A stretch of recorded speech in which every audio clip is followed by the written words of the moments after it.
5 jockeys at Caymanas Park, including a many-time former champion, recently took the initiative to give back to persons affected by Hurricane Melissa.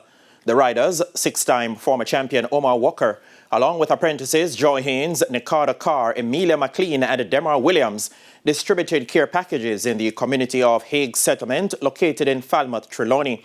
This was a personal mission. However, seeing the destruction and suffering caused by Melissa, they are widening their scope in seeking to provide more help. Well, as you can see, the people really need help, so we're going to start a foundation and get some donation to help them people up here. So. The jockeys made the trip last Saturday, delivering food, supplies and personal items. The residents were grateful for the assistance. Yeah, man. Elderly first, from things that give them a coming in the community.